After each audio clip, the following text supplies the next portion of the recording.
هاني رمزي ولا هاني سعيد؟ يعني لا، انا اعتقد من وجهة نظري هاني رمزي. هاني رمزي ولا محمد عمارة؟ هاني رمزي. هاني رمزي ولا ياسر رضوان؟ هاني رمزي.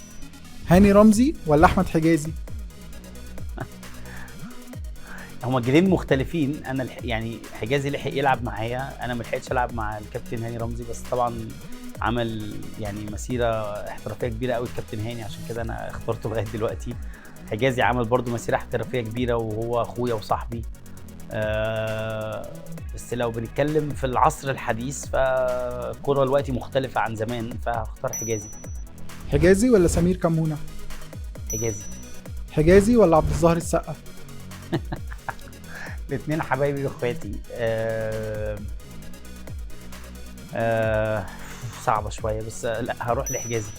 حجازي ولا محمد عبد الشافي؟ حجازي. حجازي ولا تريزيجيه؟ انا بحب اللعيبة المهارية، فاعتقد من وجهة نظري لا، تريزيجيه. تريزيجيه ولا احمد المحمدي؟ محمدي لعبت معاه، تريزيجيه ما لعبتش معاه.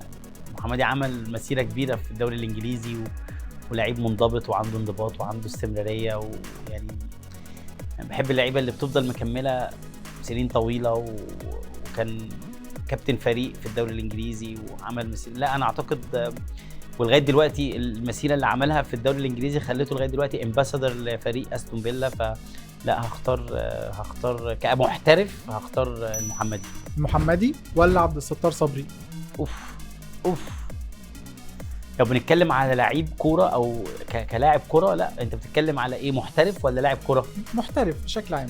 لو بنتكلم على الاحتراف يبقى اكيد المحمدي، لكن لو بنتكلم على كلاعب كوره مفيش كلام خالص، يعني اكيد بيبقى عبد الستار صبري. فانا دلوقتي مش عارف السؤال انا المفروض اجاوبه بناء على ايه. لو بنتكلم على افضل محترف يبقى بنقول المحمدي، لان طبعا مسيرته الاحترافيه الدوري الانجليزي اكيد هو. لكن لو بنتكلم على لعيب كوره وكمهاره وكمين الاحسن افضل كلاعب، اكيد طبعا الكابتن عبد الستار. المحمدي ولا احمد حسن؟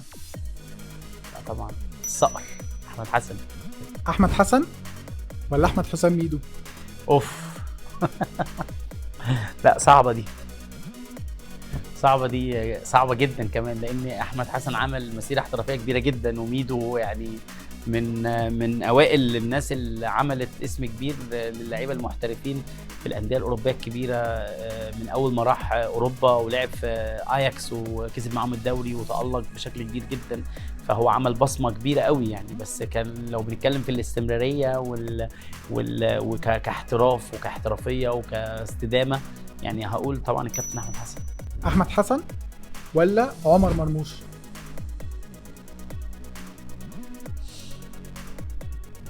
استمراريه احمد حسن، بس دلوقتي طبعا كمحترف والمكانه اللي هو فيها والنادي اللي هو فيه وتألقه في الدوري الألماني، وعمل بصمة كبيرة جدا في الدوري الألماني قبل ما يمشي منه ويروح يلعب في نادي زي مانشستر سيتي بصفقة كبيرة برقم قياسي كبير. فأعتقد لا، عمر مرموش. عمر مرموش ولا محمد صلاح؟ اكيد يعني لو هنقارن اي حد بمحمد صلاح يبقى هنظلم اي حد بنقارنه بمحمد صلاح، لان محمد صلاح يعني من وجهة نظري من اللاعيبه المصريين المحترفين اللي ما ينفعش اصلا يتحطوا في مقارنه مع حد. يعني في الاخر احنا بنتكلم على لعيبه كوره، في لعيبه كوره كتيره جامده جدا ويمكن تكون اجمد من صلاح ككوره، لكن لو بنتكلم على احترافيه واستمراريه وتاريخ وتالق، يعني هنظلم اي لعيب نقارنه بصلاح. وصلاح من وجهة نظري بمسيرته الكرويه ما ينفعش نحطه في مقارنه خالص مع اي حد. محمد صلاح ولا محمد زيدان؟ اكيد هختار محمد صلاح.